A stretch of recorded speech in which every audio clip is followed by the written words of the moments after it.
이번 시간에는 하나님은 지금도 음성으로 응답하신다는 제목으로 설명을 합니다. 하나님은 지금도 크리스천들이 기도할 때 음성으로 응답하여 주십니다. 하나님은 우리와 교통하며 살아가기를 소원하시기 때문입니다.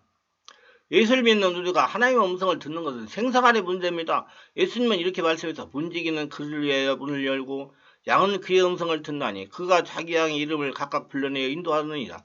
자기 양을 다 내어놓은 후에 앞서가면 양들이 그의 음성을 아는 고로 따라오되 요한복음 10장 3, 4절입니다. 내 양은 내 음성을 듣고 따른다고 했습니다. 내 양은 내 음성을 들으며 나는 죄를 내면 죄는 나를 따르느니라. 요한복음 10장 27절. 그리고 하나님은 이렇게 말씀해서 무릇 하나님의 영으로 인도함 받는 그들은 곧 하나님의 아들이라. 로마서 8장 14절.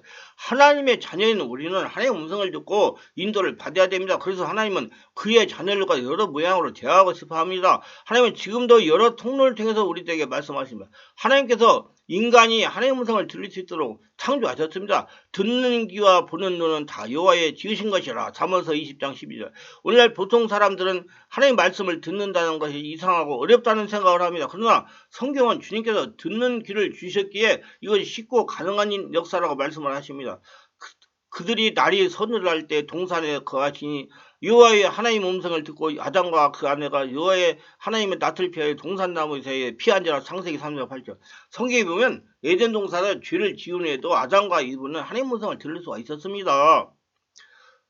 그와 같이 가인 또한 동생 아벨을 죽인 후에 하나님의 음성을 듣는 것을 볼 수 있습니다. 여호와께서 가인에게 이르시되 내 아우 아벨이 어디 있느냐? 그가 가로되 내가 알지 못하나이다. 내가 내 아우를 지키는 자니까. 가로되 내가 무엇을 하였느냐? 내 아우의 핏소리가 땅에서부터 내게 호소하느니라. 창세기 4장 9절로 10절.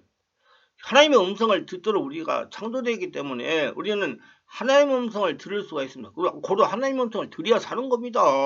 하나님의 음성을 들으려고 우리가 애쓰고 긴장할 필요는 없습니다. 다만 하나님께서 가까이 가려고 하고 하나님을 주인으로 못 쓰고 하나님에게 주목하는 것이 중요합니다. 그러나 죄의 결과로 죄의식, 마음의 굳어짐, 쓴뿌리, 용서처럼 정죄함이 하나님의 말씀을 들을 수 있는 영적인 귀를 여는 것을 방해를 받을 수가 있으니 하나님 아버지의 말씀을 듣고자 하면 들을 수가 있는 것입니다. 그러나 하나님 말씀하시는 상처로 인하여 잘못 듣거나 못 들을 수가 있습니다. 그래서 상처를 치유해야 하나님의 음성을 맑게 듣습니다. 역사도 이스라엘 자손들과 관계에서 살펴보면 하나님께서 다시금 말씀하시기를 원하는 걸 알 수 있습니다. 하나님께서 그들에게 에레미야 같은 선지자를 통해서 그들이 하나님의 음성을 듣지 않으려고 할 때도 계속 말씀하셨던 겁니다. 하나님을 사랑하는 의로운 사람으로 우리를 마음 놓고 주께서 우리가 그의 음성을 들을 수 있는 기능을 주셨고 계속 우리와 교통하기를 원하신다는 걸 알 수가 있습니다. 하나님의 음성을 들으면 하늘에서 무엇이 들렸다는 느낌이나 모습이 나타내고 이상한 행동을 하거나 그저 이상한 느낌이 들 것이라고 생각할 필요는 없는 겁니다. 하나님께서 보통 두 사람이 같이 앉아있어 대화하듯 인간과 교통하시기를 원하십니다. 하나님께 대화하시기를 원하신다는 믿음을 가지시길 바랍니다. 오순절 이후 획기적 변화를 본 수가 있습니다. 베드로가 네귀 달린 보자기 환상을 보고 성령의 음성을 들은 것을 유시해서 주님의 음성을 듣는 것이 사도들 뿐만 아니라 성도들에게 일상적인 것이 되었습니다. 심지어 요한이 입신하여 각종 환상을 보고 계시를 받아 요한계시록을 기록했습니다. 보라 내가 나의 신을 너에게 부어주어 나의 말을 너에게 보이리라. 잠언서 1장 23절. 이 말씀이 증거해 주듯이 성령 충만을 받으면 주의 음성을 더 잘 듣게 됩니다. 구약의 선지자들의 그 증거입니다. 그들이 성령이 충만했고 주님의 음성을 정확하게 그리고 자주 들었습니다. 오늘도 성령 충만을 받으면 주님 음성을 잘 들을 수 있습니다. 성경 말씀하셔서 크리스천들에게 성령을 통하여 직접적인 계시로 말씀을 하십니다. 하나님이 가를 말세에 내가 내 영으로 모든 육체에 부어주리니 너희 자녀들은 예언할 것이요 너희 젊은이들 환상을 보고 너희 늙은이들은 꿈을 꾸리라. 그때 내가 내 영으로 너희 남종과 여종들에게 부어주리니 저희가 예언할 것이요. 사도행전 2장 17, 18절.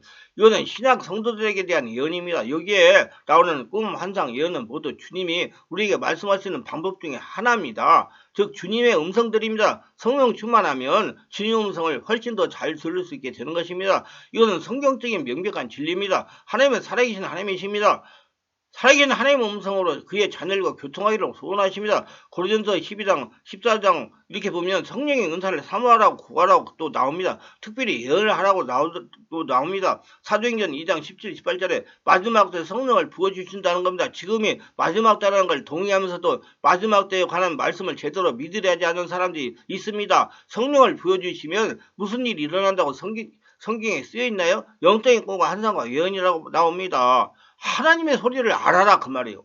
남녀소소 구분 없이 영적인 꿈과 환상, 예언을 하게 될 때 그렇게 할 수 있다고 말씀이 나오는 겁니다. 하나님께서 더 이상 우리에게 말씀하지 않으시면 어떻게 그런 일들이 일어나겠습니까? 영적인 성장 체험이 없고 눈먼 사람들은 이미 성경이 이미 주어졌기 때문에 하나님은 더 이상 우리에게 음성으로 말씀하지 않는다고 잘못된 교리 중에 가장 음미한 것을 이 얘기를 합니다. 그런 주장은 성경 말씀과 완전히 반대되는 겁니다. 지금도 성경 말씀 안에서 성령을 통해 직접적인 음성을 들려주십니다. 믿어야 들어요. 하나님은 돌아가신 하나님이 아니시기 때문에 지금도 영원토록 함께 하시는 살아계신 하나님이기 때문에 시작은 물론이고 구약에서 분명히 하나님께서 계명을 주시면서 그분의 음성에 귀 기울여 들을 것을 요구하셨습니다. 하나님이 더 이상 말씀으로 말씀하지 않는다는 주장하는 많은 사람들의 주장은 우리에게 성경이 주어졌기 때문이라는 것입니다. 그래서 성경 말씀이니 하나님의 음성은 더 이상 없다고 합니다. 제가 그들에게 묻습니다. 당신은 어떻게 사역을 시작하게 된 겁니까? 라고 묻습니다.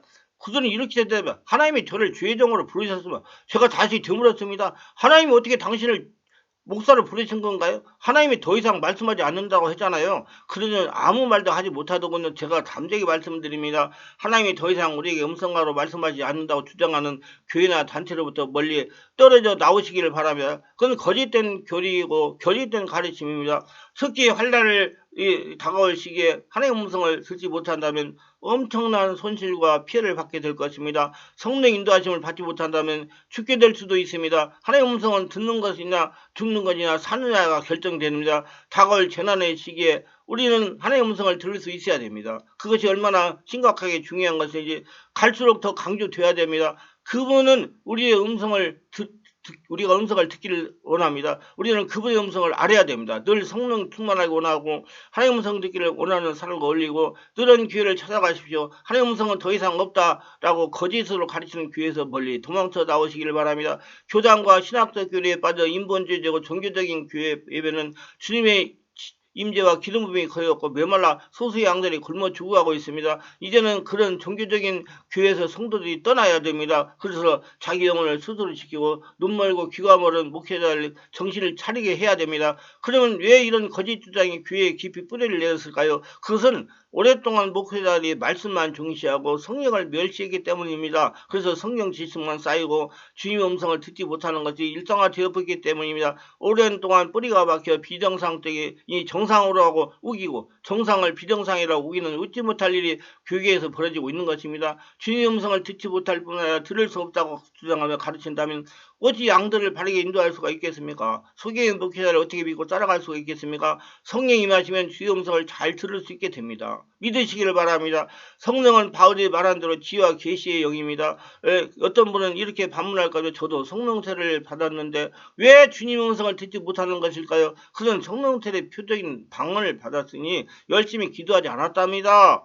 깊이 들어가면 성령의 계시적인 음성을 들을 수 있습니다. 케네스 해긴 목사님은 어떻게 하나님의 명으로 인도함을 받을 수 있는가라는 책에서 이렇게 썼습니다. 내가 받은 모든 인도는 나의 영으로부터 나온 것이었습니다. 그리고 대부분 방언으로 기도하고 있는 중에 온 것입니다. 당신도 그 이유를 알 수 있습니다. 당신의 영은 방언으로 기도하고 있을 때 성령의 활동에 있기 때문입니다. 나는 이것을 오랜 세월 거쳤어야 배울 수가 있었습니다. 인생의 위기를 맞을 때마다 내 안에 있는 나의 영을 의식하는 것을 배웠습니다. 내가 방언으로 기도하는 중에 인도하심이 내 속에서 나타났습니다. 하나님은 나의 영을 통해서 나를 인도하셨습니다. 때때로 나는 방언으로 기도하는 것을 통역할 수가 있었습니다. 통역함으로 빛과 안내를 받습니다. 가장 영적인 운동 중 하나는 모두 하루를 방언으로 기도하는 겁니다. 새로운 시작도 방언으로 기도할 때 성령의 음성을 듣습니다. 때로는 찬양을 주시며 위로하시기도 하시고 때로는 말씀을 주십니다. 때로는 환상으로 때로는 꿈으로 말씀하십니다. 할렐루야. 인정하셔야 돼요. 그래서 구원받은 성도라면 누구나 한 번쯤 하나님의 음성을 듣고 싶은 소원을 가지고 있을 겁니다. 누군데 분명한 하나님의 음성을 명확하게 듣는다면 아마 일주일을 굶어도 배가 고프지 않을 겁니다. 하나님의 음성을 들어본 적이 있습니까? 언제 하나님의 음성을 듣고 싶습니까? 이렇게 질문한다면 모두 예라고 대답할 겁니다. 성경에 나오는 인물들이 하나님의 음성을 듣는 경우를 보면 거의 대부분이 그 사람이 요청에 의해 그 경우보다도 하나님께서 어떤 특별한 목적을 가지고 그 사람을 찾아가서 직접 말씀하시거나 선지자나 제사장 같은 대리자를 통해서 간접적으로 말씀을 하십니다. 예를 들어 아브라함이나 모세와 같이 하나님의 특별한 목적이 이루어지게 당사자에게 직접 나타나서 말씀합니다. 창세기 10장 1절에 보면 하나님께서 아브라함을 세상의 복의 근원으로 세우기 위해서 그의 고향과 친척과 아버지 집을 떠나서 직접 그의 하나님이 지시하는 땅으로 가라고 불러내십니다. 모세도 그의 장인 양이를 치는 목자로 있을 때 호렙산 떨기나무 불꽃 가운데서 모세를 부르십니다. 이때 모세는 하나님에 의해서 애굽에서 이스라엘 백성들을 이끌어내는 지도자로 부르심을 받게 됩니다. 우리가 죄 가운데 있을 때는 하나님의 음성을 듣지 못합니다. 성령으로 세례를 받고 마음의 상처와 헛되는 죄 문제를 취하면 하나님의 음성을 더 잘 들을 수가 있습니다. 이 말씀이 은혜가 되시고 유익하셨다면 구독, 좋아요를 부탁합니다. 제가 설교하여 동영상을 유튜브에 올려가지고 필요한 분들에게 전파하는 데 큰 힘이 됩니다. 감사합니다.